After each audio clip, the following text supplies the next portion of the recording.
Welcome to Late Great Classics, a podcast where we talk all things classic cars. My name is John Ruff, and I am your host. This podcast is powered by Push-Button Creative Audio.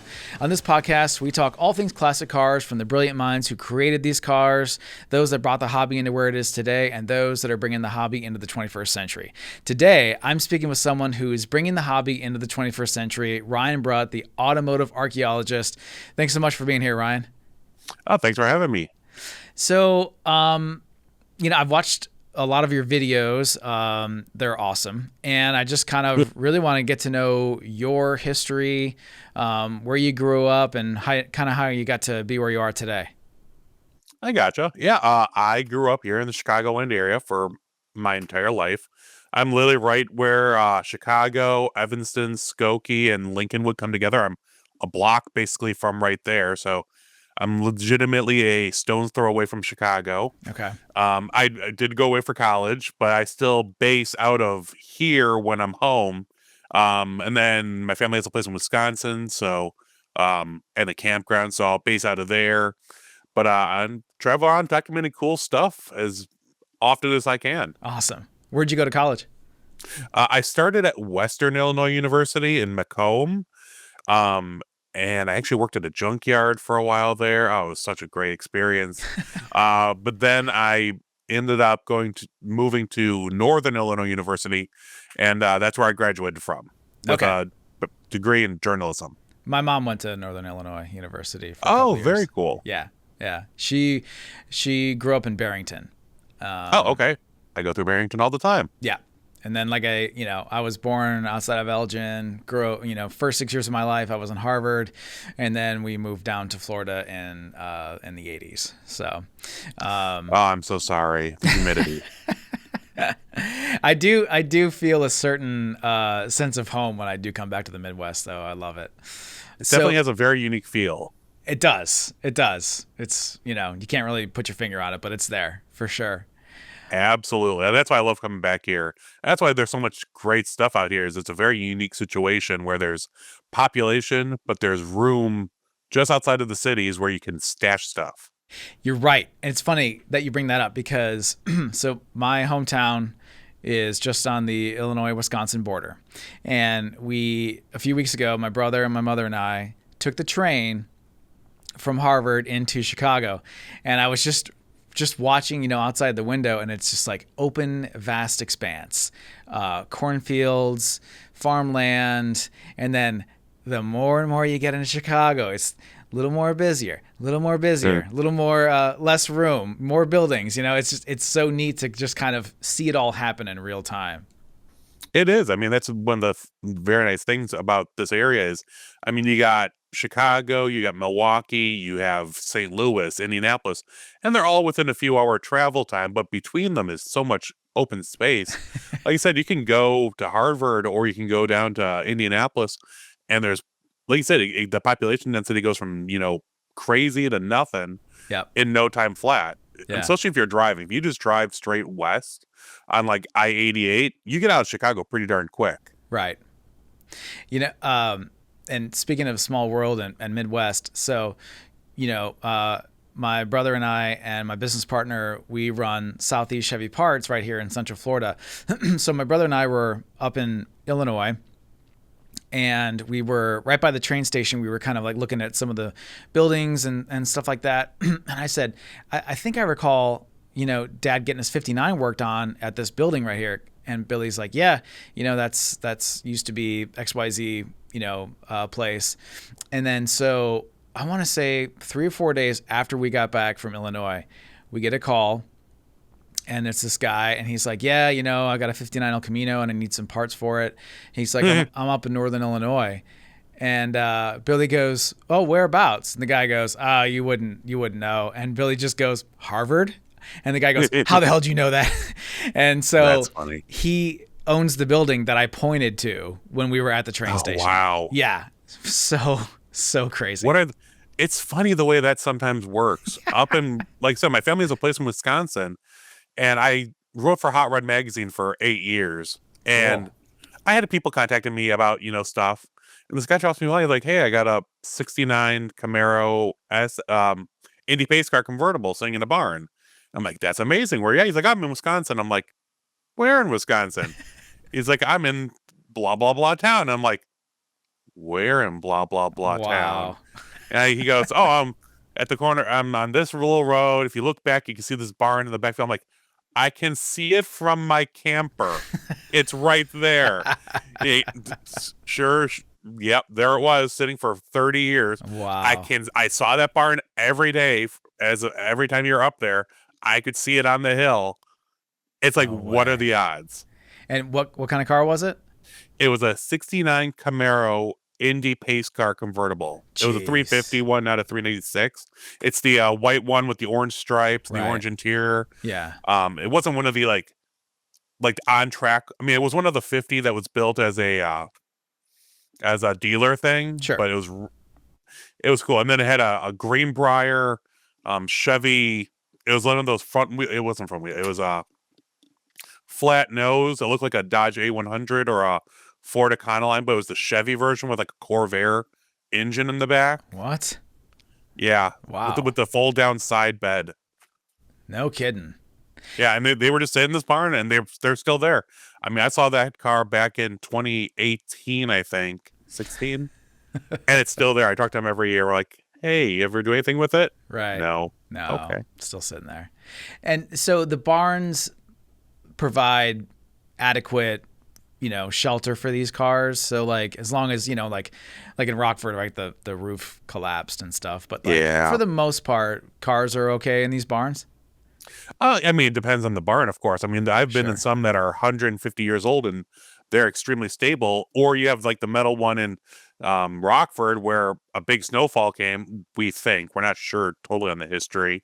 And it brought the roof down on the cars. So Yeah. you got a little bit of it all. But usually in the Midwest, they're made to take heavy snowfalls. So they're always extra heavy duty. Sure. So usually when they're in a barn or in the, some sort of lean-to or something like that, they're pretty safe for the most part. Yeah. Okay. Because it's interesting, in Florida, you always got to be wary of the salt water. So if you get anywhere Yep. near the coast, and obviously you guys have the salt on the roads. So Yeah. Yeah. It sucks. Trust me. That's one big thing is we're in the Rust Belt here in the Midwest. So if you take the newer car, back in the day, you put it away in the barn, it was on salted roads and all that. So it just eats stuff alive over time. yeah. So tell me a little bit about your background. And I mean, obviously I know you grew up outside of Chicago, but like, how did you end up, working in the car arena? That's actually a funny story. I wasn't a car kid. I mean, I had like Matchboxes and Hot Wheels and all that, but I wasn't like had cars on my wall and all that. I actually didn't care very much about cars. Even my first car was a 1990 Taurus wagon hand me down from my father. Nice. Um, yeah, but it had the extra seats, so my friends loved me. So Sure. I could haul like 12 people in there Yep. or more supposedly. But unfortunately, someone broke into my car and stole my tape deck. I mean, in 2002 or four, I forget exactly what year it was. Who wants a tape deck from a Right. Ford freaking Taurus? But someone did. Someone stole the tape deck. And my dad was a U-Haul dealer, and he's like, "Hey, there's this guy we work with down in Chicago. He installs CD players for like $100. Just take your car down there, give him the $100. He'll put it in for you. Not a problem." I'm like, okay, fine. Drive down there. He's like, "Oh yeah, we can do this. Yeah, not a problem. It's gonna be like 6 hours." And I'm like, this was before cell phones. I'm like, Jeez. he's like, "Yeah, just do whatever. Just get out of our way." I'm like, all right, what am I gonna do for 6 hours? So I start wandering around, and in the repair bays, it's weird. It's like an H shape. The building. There's a big long bay in the back for like big buses and all that, and then there's like a whole bunch of little bays in the front for cars, for audio installations or interiors or whatever. But between them was this hallway joining them, and in this hallway was something buried in tons of garbage. And I mean garbage like extra foam cutoffs, and there was a hard top for a Mercedes, and this car was buried. And I'm like, what the heck is this car? So I moved some stuff out of the way.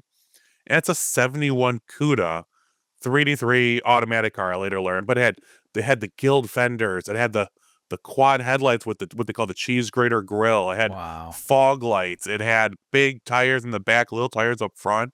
It was black with a black interior. And I'm like, wow. this thing is cool. And that flipped the switch in my head. After that, I was a car guy. Really? And I'm like, man, if I could find this car by accident, this really cool car, what could I find if I put a little bit of effort into it? Huh. And that got me down this. Not only was to get me into cars, it got me into barn finding too. Yeah. Yeah, that makes total sense because, like, I mean, what a dopamine hit, you know, to find that car. And it's like, man, I want more of that. That's exactly it. I mean, it was like, holy shnikes, this thing is so cool just sitting here in this shop. Yeah. And the funny thing is, so it was there for a few years because I also, you might not remember, but my mother worked at a school and she had their digital camera. And this was a Sony digital camera that took floppy disks. Like you actually put the entire floppy disk in the camera. Right. And you could take like 7 pictures. So they let me borrow it because I enjoy photography. I'm like, I want to try this new digital camera. Sure. So my very first digital pictures I ever took were of that car, and I still have the pictures. Wow. But the cooler thing is, so the car was there for a few years. I kept in contact with them. They're like, there's some legal stuff going on with it. That's why they couldn't touch it. And then it disappeared. I'm like, okay. Hopefully it went back to the owner or something happened. I went back in 2016 because I was in the area. I'm like, I'll go check it out. It was back. They had restored the car and it was in the exact same spot I'd seen it in a decade earlier. Really? But the coolest part was the grill to the car. They had taken the original grill out because there was cracks in it. It was broken. And they had it laying on top of a pile of garbage. Literally like they had their garbage pile of, like I said, all the foam and all that. Yeah. And they had just thrown it on top. And I go, can I buy that from you guys? I showed them it's in my first book. I'm like, this was a major influence. Like, you can have the grill. Just take it. So I have the original grill from the car that got me into cars on my wall in my garage. That's awesome. Yeah, I get goosebumps every time I think. I'm like, oh, that's just cool to have that piece of my personal history just on the wall. Yeah. And so how old were you when this was all happening? That was, so I was probably 16, 17 at that time when I first saw the car. Sure. And then it was all downhill from there. Okay, so you discover this car and you're all hopped up and you're like, man, I want to do more of this. So what are the next steps? The next step is to do a lot of nothing, trying to figure out like what I was really into. Sure. I started going to car shows and so on. But then I'm like, I really liked the barn. Well, at the time it wasn't called barn finding. It was just called, car hunting or whatever. Mm-hmm. So I'm like, okay, I'll just, drive around. And my dad was not a car guy. Like he wasn't a part of a car club, but he had friends from the olden days because he was a mechanic. He owned shops and such. So they all knew of stuff. So I would go talk to them and they're like, oh yeah, Billy down the road. And we're in Chicago. So there's like parking garages where you can store cars for like long term. Oh yeah. He's got a 70 Chevelle SS 396 sitting in that one, parking garage for like 40 years. Oh, walk in there. There's a 70 Chevelle. And then it just kept on going from there. But at the time, I had to give the digital camera back. So I was finding all these cool cars and no one believed me.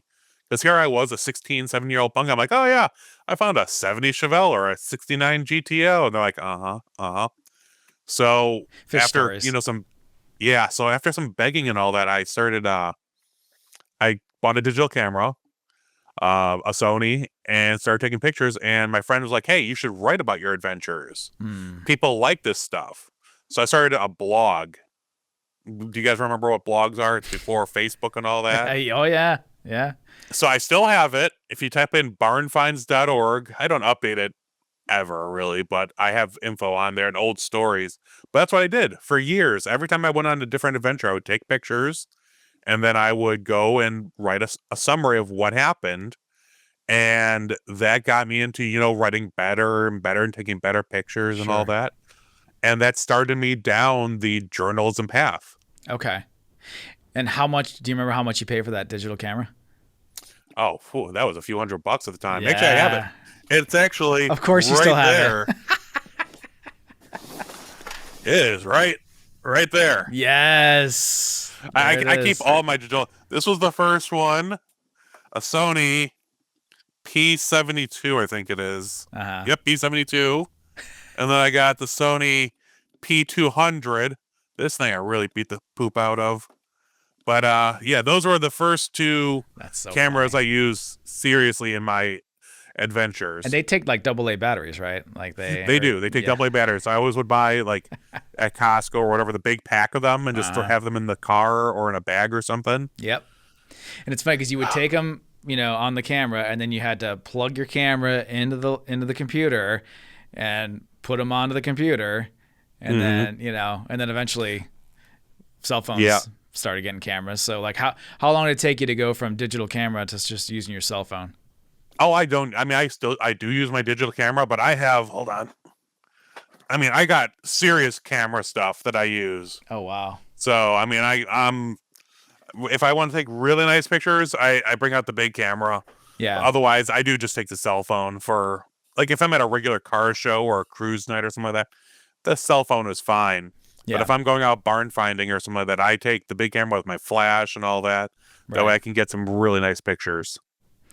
So you've got a blog site, Mm-hmm. and you're chronicling what you're finding. So at what point do you say, I want to start putting this on YouTube? That actually was a long jump forward. It actually was before that. I mean, at that time, YouTube was like only cat videos and Right. such, and it was only 2 minutes long. Yeah. And the technology and the cameras just wasn't there. So you couldn't even take video if you really wanted to.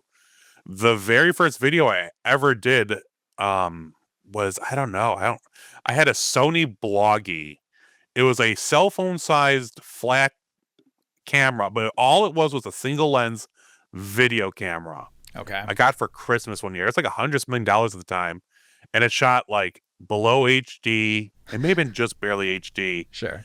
And I did one video with it, and it broke Ugh. because it was weird because the port to plug into your computer was built like the USB plug was built into the camera, Right.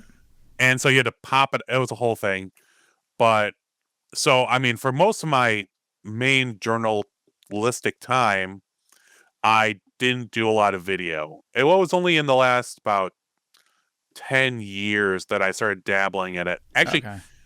the reason I started Auto Archaeology, the YouTube channel, is I was just throwing up. I'm also a train guy, old vintage trains. When they come through Chicago or whatever. So I have a YouTube channel just with my name, and I threw up some train stuff, and I threw up some cat stuff, and then I'm like, you know what? I have this. I shot one video of a really insane barn find: Superbird, Daytona, Hemi cars, all this stuff in a real barn outside Missouri or outside St. Louis. Okay. And I threw it up there, and it got 2 million views. It was on. Jeez. Yeah, I was like, wow, maybe there's a future in this. Yeah. On the downside is because by the time that was all developing, I was writing for car magazines, and they had stipulations that they wanted release first.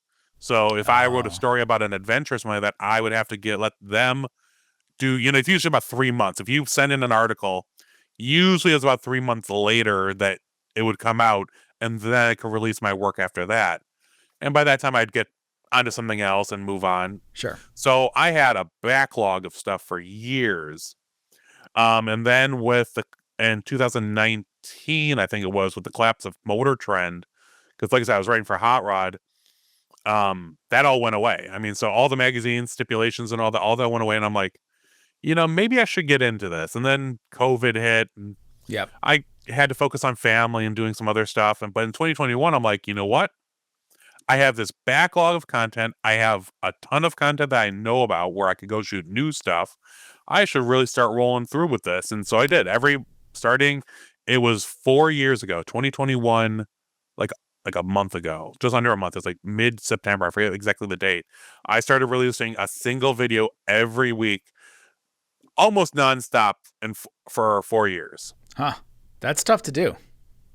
It is. Like I said, I had a big backload of content on the before. Yeah, that helps. And then I've also, I do it now. Like ever since I started that, I made sure that my schedule worked around shooting new stuff. And what I've done is, over the last decade or so, I've created an online map that every story, every lead, every adventure I've gone on or know about is on this map. You take the map and you pin it.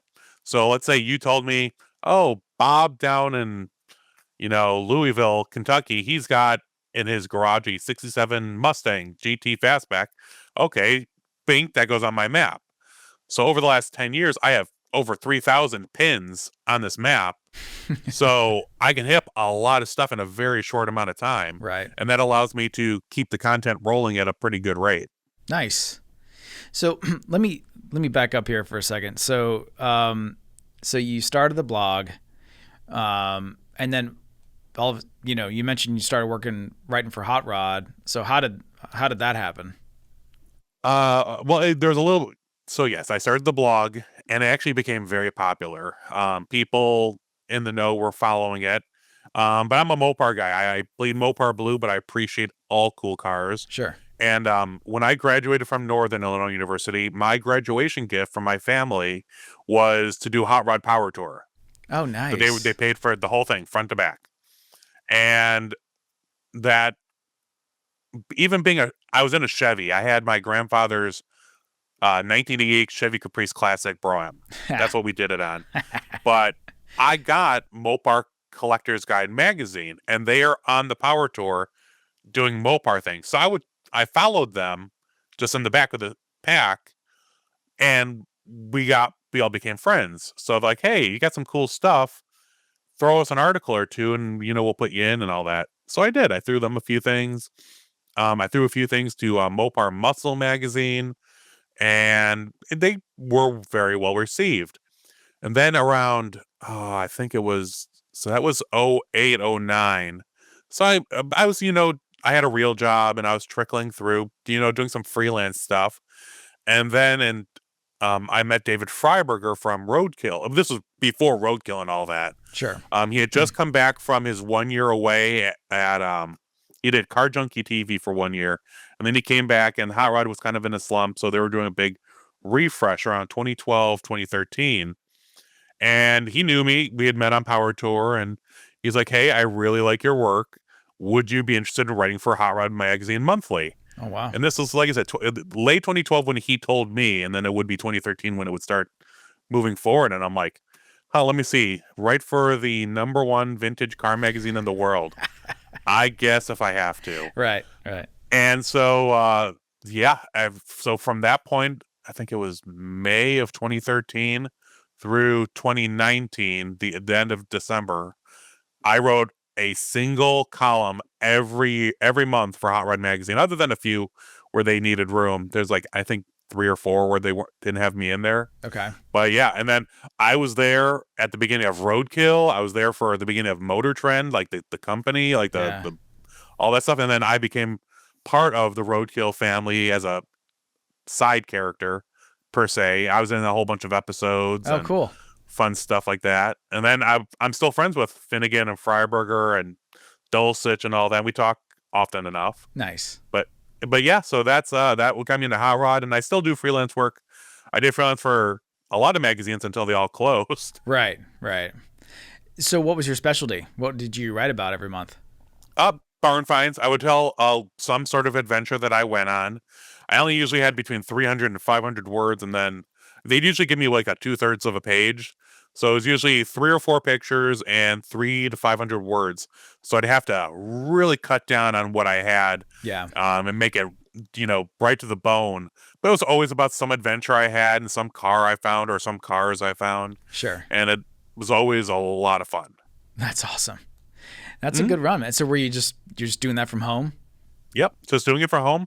Just email to them every month. We would usually do in a little 3-month packets of stuff. Right. That way it was a little bit easier, because back then it was still pre, gigabit internet. So it was a little bit of a pain. Yeah. But yeah, that's what we did. I mean, Freiberger was my main editor up until he left to go do Roadkill full time. Finnegan was my coworker, and Brendan Galogly and Alana Schur, who's now over at Car and Driver, I think. Okay. But yeah, although, I mean, Jesse Kaiser, Tom Taylor, we were all there right at that last golden era of Hot Rod. Yeah. So were you doing a lot of traveling? I did. At that time I was probably traveling 1 or 2 weeks a month.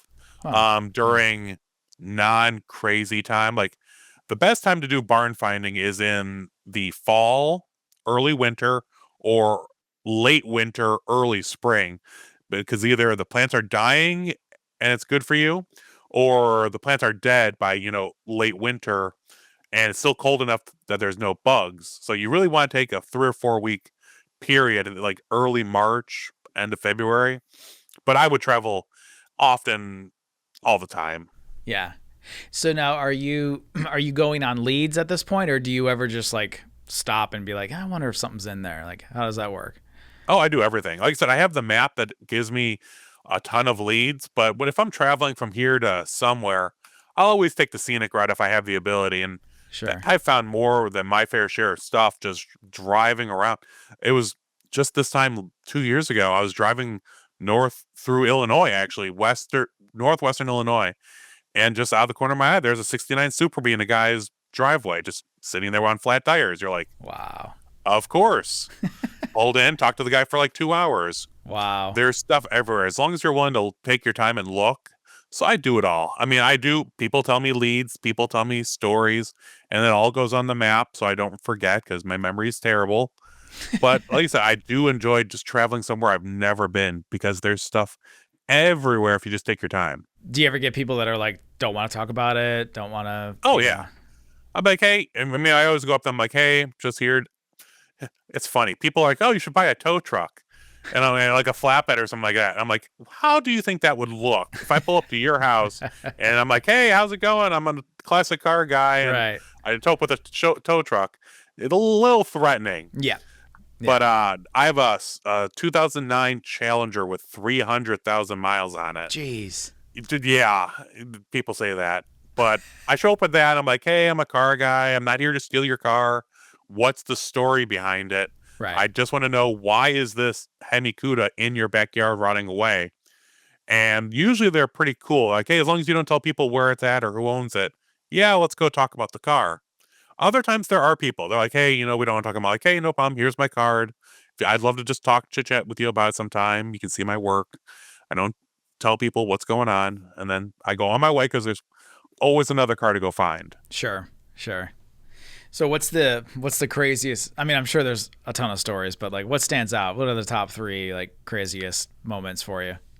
I found actually right as my first adventure with hot rods started. The very first article had just come out, and I was up in the middle of nowhere, cornfields, Nebraska. I mean, and I don't mean like it's a small town. I mean, there was like 5 people. And on the outskirts, I heard about this Mopar guy, and I go show up, and no one's there. And I'm like, oh, I'll hang out for a bit. There was a cat there, so I was petting the cat, and whatever.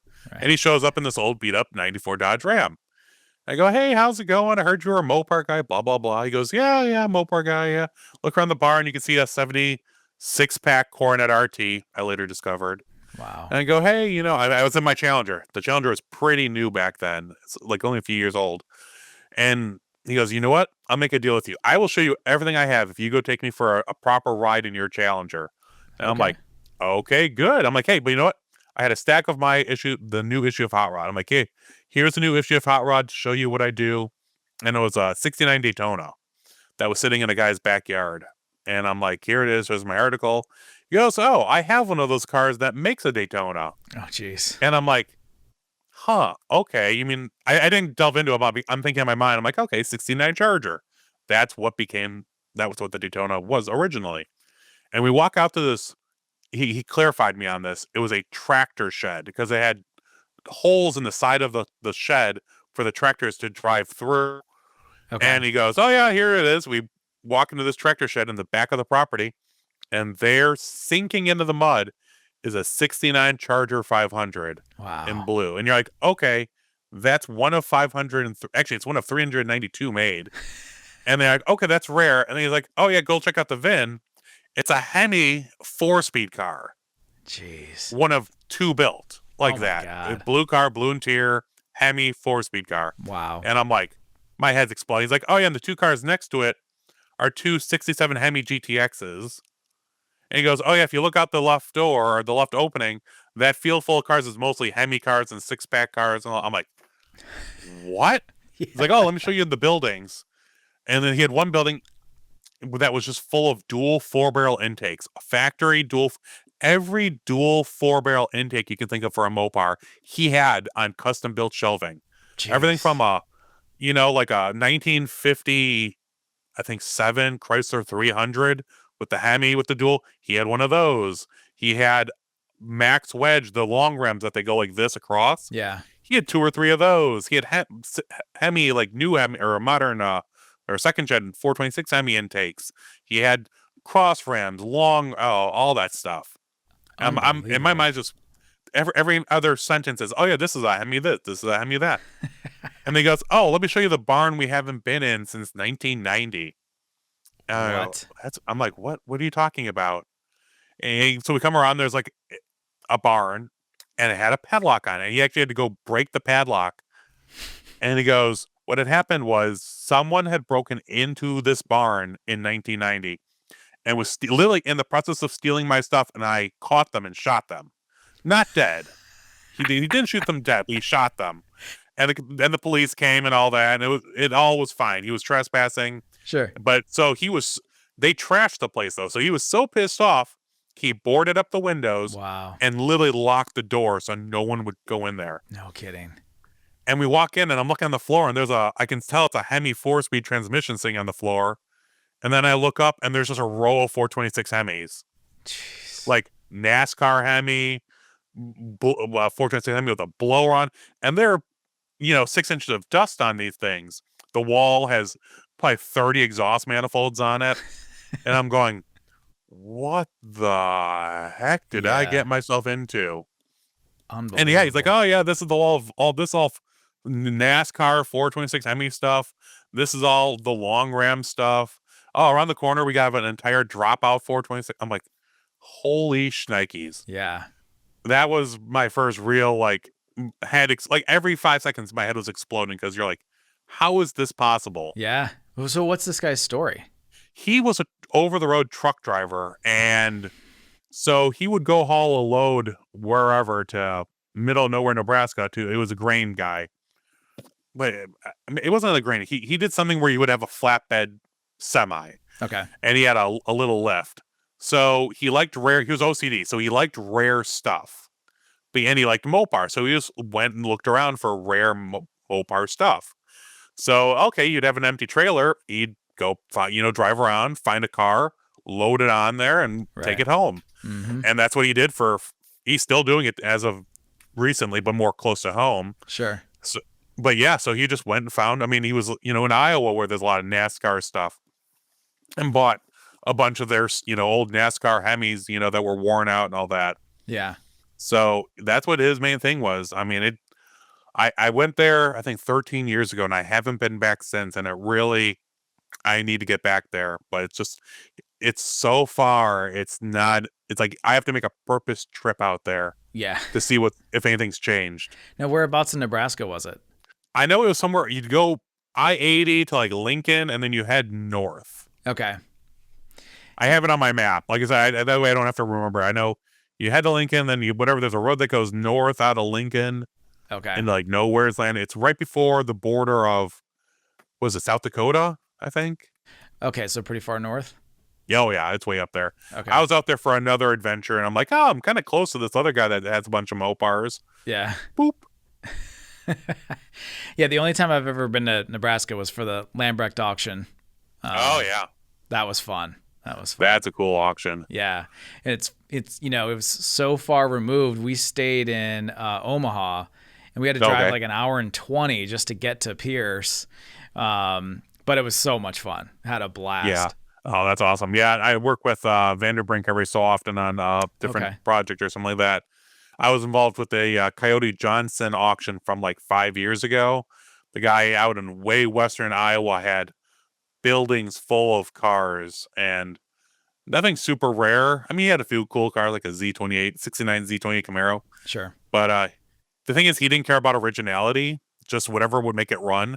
So like he would rip out the busted 302 Z28 engine and drop in a, Chevy truck $350 just so it would run and drive, and Right. throw the other one in a pit somewhere. It's like, oh. There was a 71 Challenger there, real RT, that he dropped in a 318 poly out of a motorhome. Oh, wow. Which, is they never put a poly in a modern muscle car. Right. So I popped the hood and I'm like, wow, that's not what I expected. That's different. That was different. So these guys, gather up all this stuff, and then eventually they either do it themselves or their family members do it, and they have a big auction. And is that kind of what you see for the most part? Lately, yeah, I've seen a lot of that happening. Yeah. Last year, there was a Corvette one that I was kind of a part of. I'm helping a friend of mine. He had 90 Chevy muscle cars sitting in his yard, and they were perfect. If you saw the video, they're perfectly lined up, all nice on old barn metal. Oh, I saw that. Yeah. He's selling a lot of that stuff off. He's keeping a handful, but a lot of that's going away. Yeah. Mopar guys, I mean, that's the problem, is that age group is aging out of the original owners and even the second owner cars, and a lot of stuff's coming up for auctions and deals. And like you said, I mean, the Rockford find, I mean, I wasn't involved with the purchase or anything like that. I knew about that. I knew the guy who actually owned it before Boris did, and we knew it was I mean, I remember being there, well, now 15 years ago, and that open lot next to the building used to be just as bad as the inside. It was nuts to butts, cars and parts, and you'd have to walk on cars to get to even the door. Jeez. We never did that because he never let us in that far, but it was absolutely insane even back then. So tell me about this guy. He's still alive. He's still around. I saw him at Jefferson Swap Meet last weekend. Okay. He knew me. Very interesting character, I'll say. Never wanted to, I mean, he had like a little 6-foot table that he was selling some Chevy stuff off of. And I'm like, what are you doing? Like, why do you have this little with trinkets when you had, I know you still have like storage units full of like new old stock Tri-5 Chevy stuff. Right. What Boris, and there was more than that. He had 2 storage buildings full of stuff out in Rockton, Illinois, I think it was, that sold off years ago. He had a house full of stuff that I know 2 other guys got through. Jeez. I mean, the guy was a hoarder, like legitimate hoarder. Right. Because, I mean, if you saw my videos, the cars weren't just, parked in there. He stuffed them full of parts and then put them nuts to butts, like with jacks, so you couldn't walk between them, and then stuffed the parts on top of the cars and between the cars. Yeah. So there was no way to not kill someone getting through there. I've been in some hoarding situations, some pretty bad ones, but that one takes the cake. It takes the cake. So you were there like 15 years ago? 10, 15 years ago? Yeah, I was there about 15 years ago, right across the street and down a little bit, what used to be one of the best restoration shops in the country called Nostalgia Lanes. And they were predominantly Mopar. But so I knew them. They're only, like I said, Rockford's only about an hour and a half from me. Right. And I would go that way on my way to Wisconsin where my family had a place. So I'd stop by there and I had friends. And yeah, we'd go walk over to the guy's place every so often, just chit chat with him if he was around. But yeah, 15 years ago was maybe 13. Okay. It was in the mid 2010s that we were in there. So was he pretty standoffish? Like, don't look at my stuff. Like, I'll only show you a little bit of it. He wasn't, I wouldn't say standoffish. I mean, he was very open to chit chatting and talking and all that. But he's like, hey, just don't take pictures of my stuff. And I'm like, got it. Okay, I get it. Not a problem. Yeah. But like me and my friends, like you couldn't get to the stuff because there's so much stuff. If you Google Earth with like a picture of that property, like because you can do the time, you can jump back in time on Google Earth, you can see it was insane. And so he would just go to swap meets, right? He would just go get stuff. I mean, yeah, he would go to swap meets. He would buy up other people's hoards of stuff and put it away. Yeah. But I don't know where he put it because, like I said, the property that we were at where Boris bought, that was full years ago. And I don't know how. I mean, he might have just been tossing it on top of the garbage. Sure. I mean, on top of the other parts. You could see in the videos that it was absolutely insane. Yeah. And I know he had a house that was like that. And then he, like I said, he had the 2 storage units. So I think he just kept on putting more and more stuff away. And I think he ran out of money. And then, like I said, stuff started going away. Like he had the storage units, were taken away because of unpaid rent. And then I know the house was taken away because he didn't pay taxes. And the same thing with the property that Boris bought. I know that he wasn't paying up on it and the state took it. Wow. I was wondering like how he ended up letting something like that go, so, but I guess that makes sense. Well, like I talked to him and it's just like, it didn't faze him. It's just like, I mean, it phases him. You're like, oh, I know all the stuff's gone. I'm like, yeah, man, I know some of the stuff around it. And like, people tried to help you. And he's like, oh yeah, I know. Well, here I am. I still got a few things. I'm like, okay. You literally lost out on your life. I mean, all this took, 50 years to do. Yeah. I mean, it's absolutely insane. Well, in some of those cars, I was looking like that 59 El Camino was a 348 car. Because I could tell by the molding on the hood. It was a 348 car. And then the 58 was a 348 car. And then that 63 wagon, you pointed out it had power brakes and then power steering. And then you did a shot of the interior and I could see it was a factory air car. Yep. So, they would call that car like the dealer's wife's car, the dealer owner's wife's car. Yeah, I mean, that's what they would call it because it had every option on it, Oh, that's awesome. Yeah. So that was neat to see because, I mean, there was some pretty unique stuff in that 57 two-door hardtop 210. That's a pretty unique car. And there was 2 of them there. I didn't realize that there was another. I posted the video just the other day that there was a turquoise one with a hole in the hood. Oh, really? And it also was a 210 post car, yada, yada. Oh, wow. I didn't realize that. Well, just like I was only there for like 4 days over the entire time Boris was there. Right. Boris was there for weeks on and off. Yeah. So he pulled out, I think 4 Nomads. I only was there for the 2 pulls of the Nomads. Yeah. And he pulled, like I said, there was 20. It's funny. We knew that there was 28 cars. And when we got to the end, there was 29. We're like, where'd the extra come from?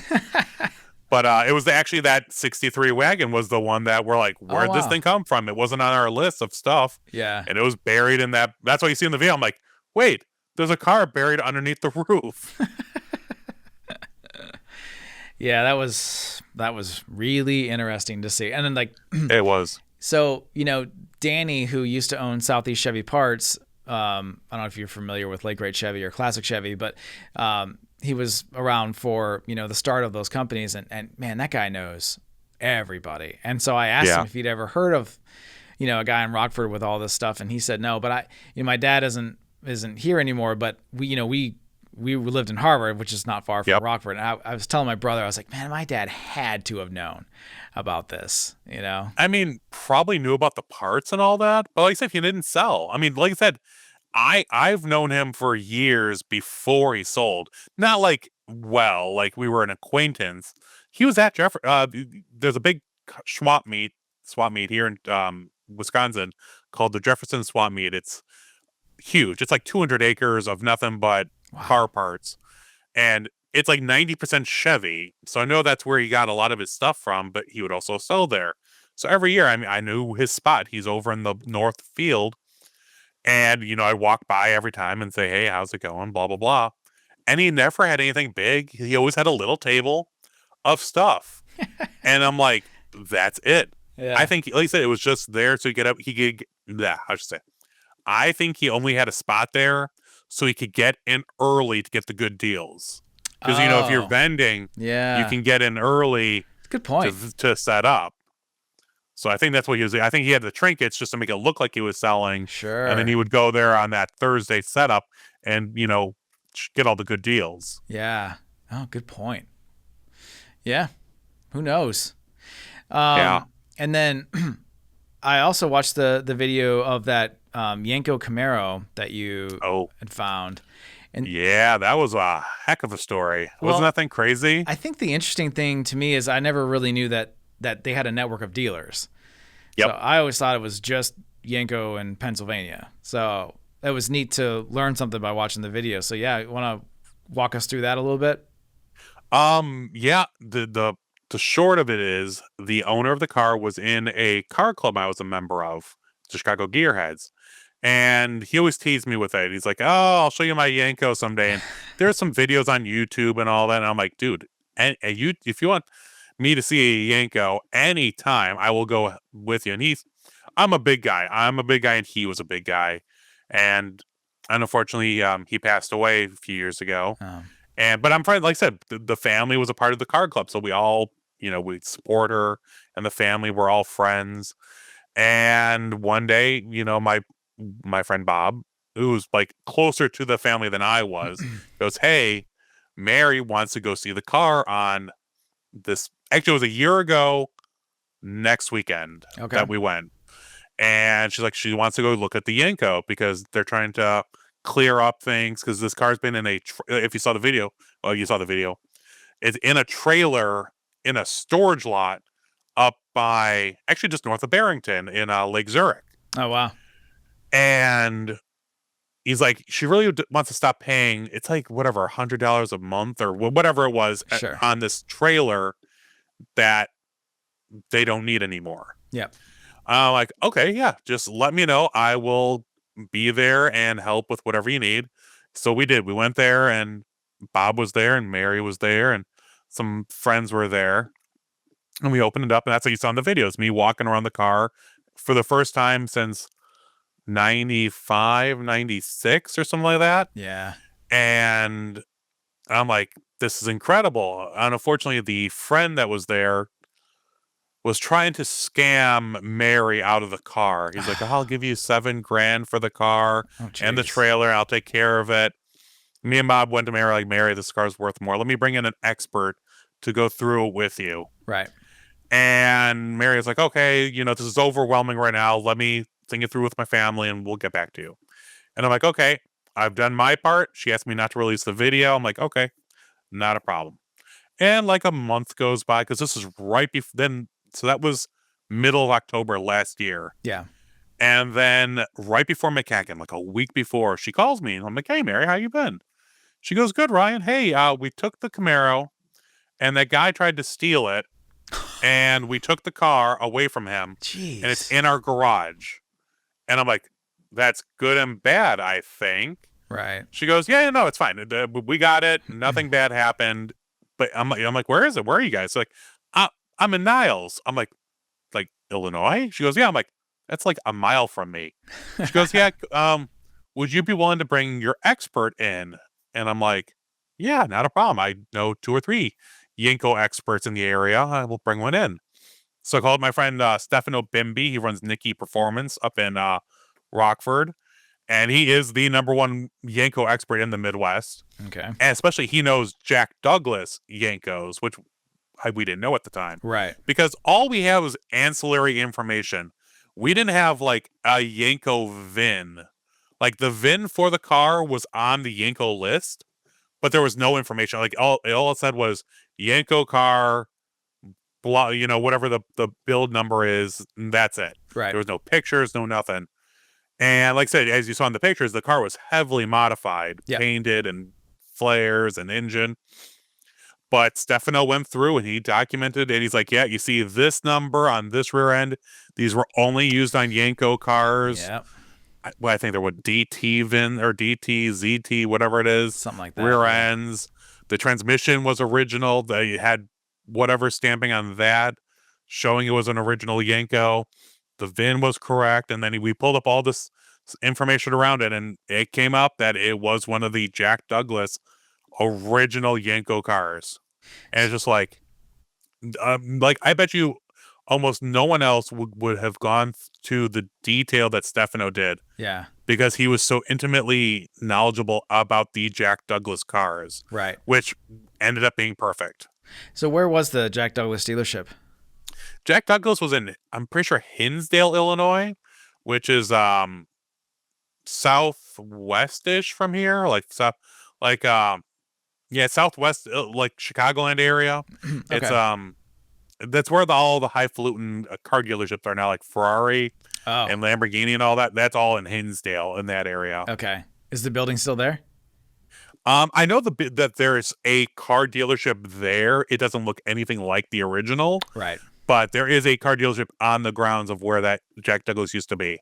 So I mean, so that car has been heavily modified, right? Yep. Since it was sold new. So even with all the modifications, what's something like that worth?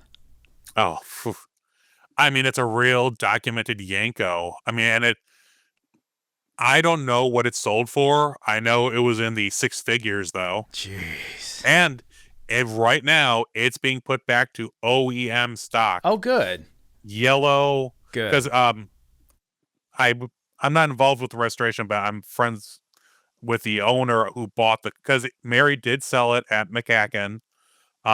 Stefano Bimbi had the car brought to the show. We had it in the Nicky Performance booth, and one of the top Camaro collectors in the country did buy it. And he is restoring it back to stock. But it's cool because he pulled like weather stripping off, and he found the original yellow underneath the weather stripping. And he's like, "Oh, that's so awesome!" But like, well, you found it. You found it in the trunk too, right? Yeah, he found it in the trunk. He found it. We found it in the trunk. We found it the brackets for the hangers for the exhaust. If you unbolt them, there's yellow underneath there too. So there's a bunch of spots where we found the original yellow, which was really, really awesome to see. And yeah, no, last time I saw it, it was like, I think it's already a painted shell. Oh, cool. But I think they've already sourced an original, like, I apologize. I know it's an original L72 427, I believe, right? Yeah. I think you're right. Yeah. Yeah. They have, because Chevy didn't stamp VIN numbers on blocks. Not that they're trying to pass anything off as illegal, but they found a date correct engine for that car. So the car has the original engine. I'm sorry, it has the original transmission. It has the original rear end. The seats, as you know, the Yanko seats, the SYC logos were just stickers. They're just vinyl decals that usually wore off pretty quickly. They weren't like stitched on or anything like that. Okay. So like stuff like that, the interior, it had some add-ons, which is normal for the day. But in reality, it was, I mean, even the engine that was in it, if you saw the video, yeah, it was like a L78 big block Chevelle, I think 396, maybe 454. It's been a while since I watched the video.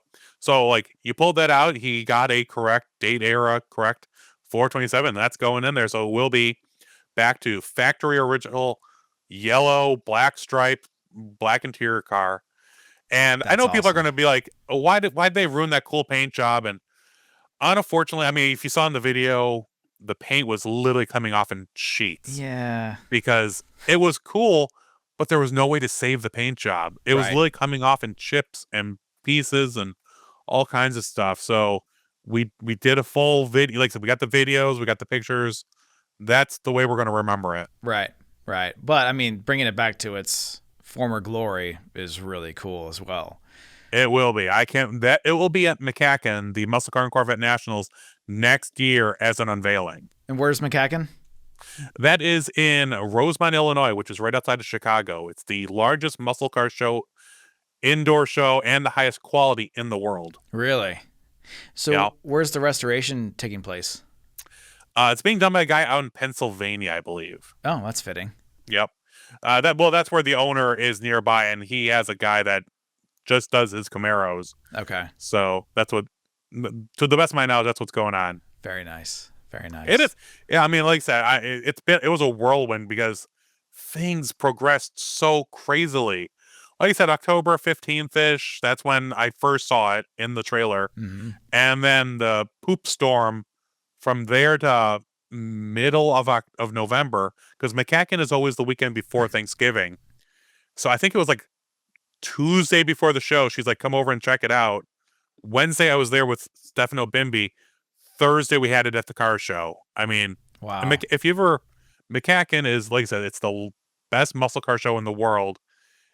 You can't just slot things in and out. It is not that kind of show. We have things set up weeks and months ahead of time. Wow. So to slot this thing in at the last second was quite the ordeal. I bet. But it was one of the highlights of the show. Yeah, I mean, to see a piece of history like that, that wasn't that far from where the show took place. Yeah, that's Yeah, pretty that was neat. another thing.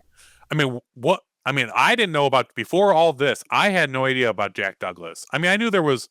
Um, was a personal friend of Mr. Norm, and he had Mr. Norm's Dodge garage here in Chicago, the number one Dodge dealership for many years, and famous for hopping up Mopar muscle cars.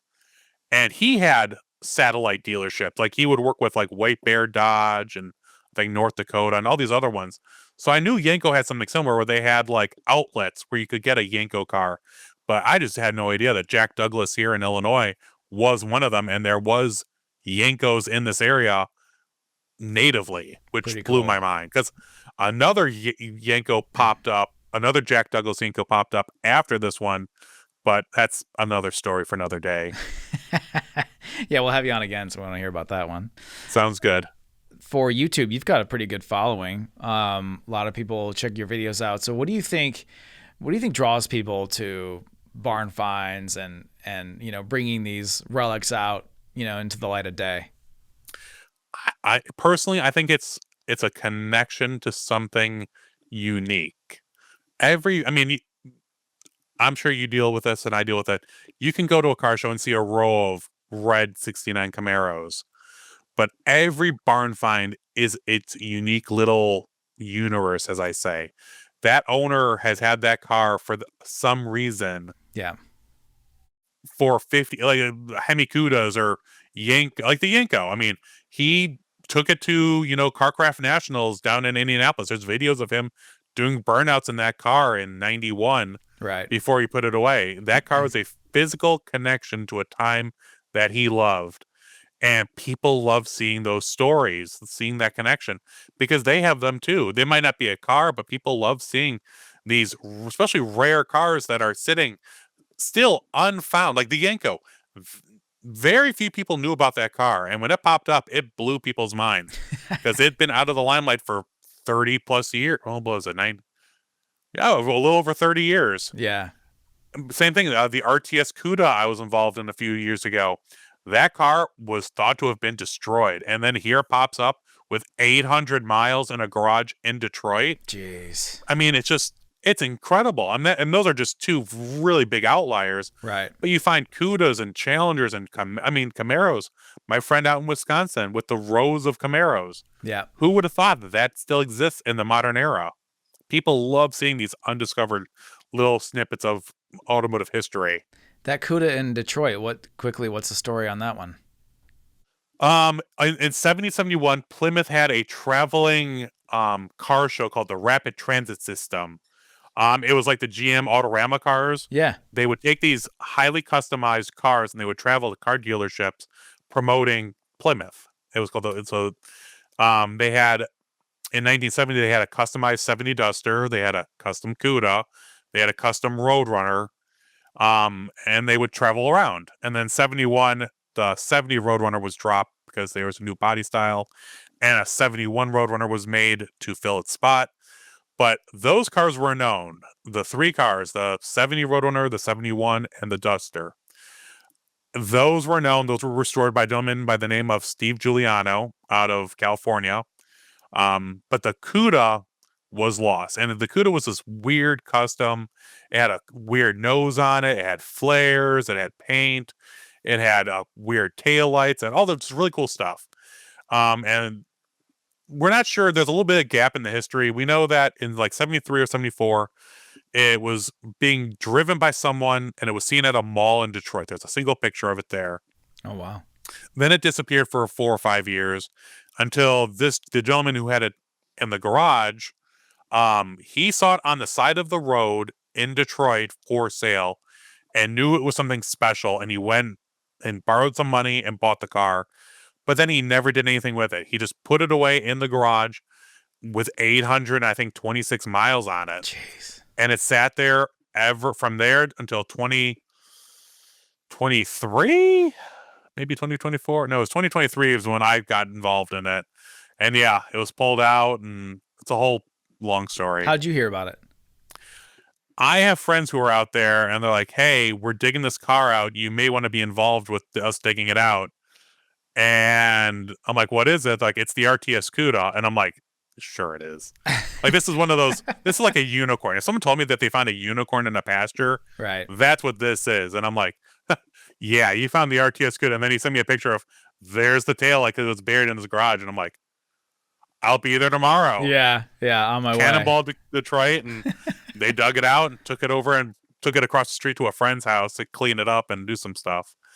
But yeah, I was involved really early on that car, and then it ended up going through a confluence of events. It ended up at Mecum and sold for $2 million, I think. Oh, wow. Yeah, it was crazy. So now, let's say you were to end up with that car. Would you keep it as it is, or would you restore it? Oh, I'd keep it. Like, that's a unique one. That's a time capsule. Right. That one, I mean, it was factory, like, not only was it a really cool, rare, unique car, like it was original to a T to what it was. It literally got taken off the show circuit in 1971, maybe 72. I think maybe they'd done some stuff in early 72, but basically put into a hole and kept that. That car I would keep original as much as humanly possible. Like they got it mechanically running. And they put on better tires. The tires that were on it were garbage. Right. But even that, the tires were some rare Goodyear super speedway. Of course. They don't make the tire anymore. Right. And right. That's another sad story I won't talk about. But yeah, it was absolutely, I would leave that alone. But like the Yanko, it's a customized car too. But that one, you couldn't save it. Like the paint was flaking off. I would restore that one back to stock. There's a very fine line. If it's patinaed, like if it's got a look to it that's not like disgusting, I would leave it alone. But if it's rusted out Hulk, yes, you need to restore that. Right. So and I found that all. Would you ever? So you leave it alone, right? It's in your garage. How often do you fire it up? How often do you just take it around the block? If it was the RTS Cuda, something like that, I would. With such low, under 1,000 miles, I mean, I would make sure that it ran and drove, but I would not drive it. That is, like I said, that's an outlier. That is like a unicorn. You don't go take a unicorn and then you go ride it at a horse show. Right. Right. Break the leg. No, you take that unicorn and you just leave it alone and you look at it. Did you ever watch any other car? I would say that differently. The Lost Boys. Have you ever seen The Lost Boys? With Feldman's, Kiefer Sutherland and all that. Corey Feldman and all them. Yeah. So the grandpa has a classic, and so he says to one of the Feldmans or whatever, he's like, "You want to go to town and take the classic?" And he's so excited. He's like, "Yeah." So they get in and he fires it up, and the kid's so excited, and then he revs it, and the kid gets really more excited, and then Grandpa shuts the car off, and he goes, "What are you doing, Grandpa?" And he goes, "Well, we having fun or what?" I thought we were going to town. That's as close to town as I like to get. Oh, jeez. that feel like that would be me with the RTS Cuda. Right. Like I said, any other car, any other muscle car, like you could give me if it's a running, driving, or like the Yanko that's being done, like that isn't original. I mean, it's going to be a beautiful restoration. And I wouldn't want to ding it. But I would drive that car. Like, it's not the original engine. Yeah. The transmission is fine. The rear end's fine. I would go drive that. Or, any other normal car. Like, I have a 71 Challenger I need to finish in my garage. Right. And that's only been sitting for 20 years. I'm not just the president. I'm also a member. That's right. We all are. So what would you say is different about the Midwest and the car community where you are? We really don't have as much of a car community as other. Like I've been in California, I've been to Florida, and they bring their cars on. And while yes, there is a very vibrant community here for classic cars, it's nowhere near like Detroit. Oh my goodness, have you been to Detroit? No, never been. That is the best car community, and I go to Woodward Dream Cruise every year. Do you? And I'm there for a week. We go from Roadkill nights all the way through Woodward Dream Cruise. That's cool. And every night there's some car show somewhere with 1,000 cars. Really? Oh yeah, it's absolutely ridiculous. Absolutely. And that's just 1 week. They do the stuff not all year round, but they do stuff all season long. Chicago, yeah, we have our car, like they call them car cruises, but like it's basically you sit in a parking lot for 5 hours and you're like, okay. You're right. Right.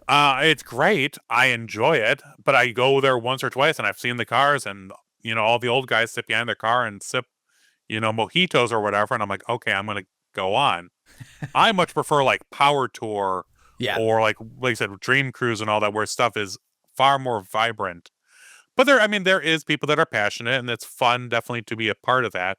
But I wish there was more. Like where I live, I don't know of any classic car guys within a little distance of me. Like there's no like it's funny, my Mopar club that I'm a member of, it's the Chicago and Mopar connection, and I'm the only Mopar guy near Chicago within probably 20-mile radius. Really? Yeah, it's crazy. Here in Central Florida, it's a pretty good car community. Like there's shows every weekend. I mean, every weekend there's something to do. Yep. So I'm pretty thankful about that. We don't get 1,000 cars, but we get, a lot of cars every weekend. But that Detroit stop sounds pretty good. That sounds like a lot of fun. I mean, that's why I'm there for a full week. Usually it's very well balanced because it's roadkill nights, usually the Saturday before Woodward Dream Cruise. And it just builds up every day.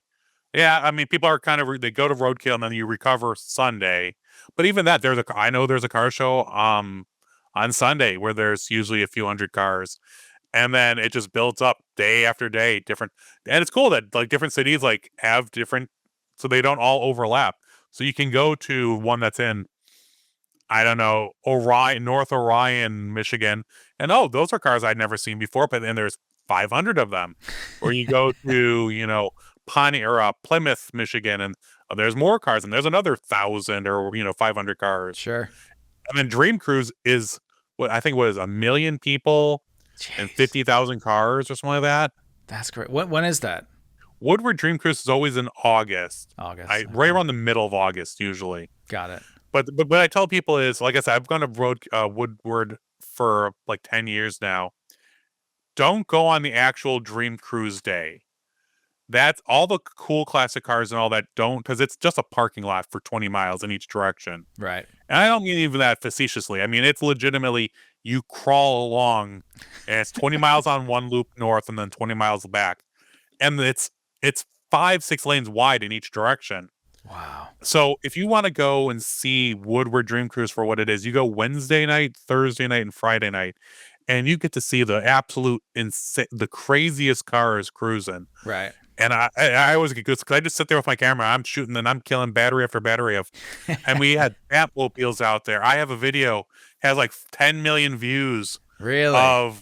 They had, a few years ago, right as the new Hummer was unveiling, they had 15 or 20 of the prototype Hummer electric cars with the crab walking. Oh, wow. And they were crab walking down the middle of Woodward Avenue. That's fun. At night with lights on.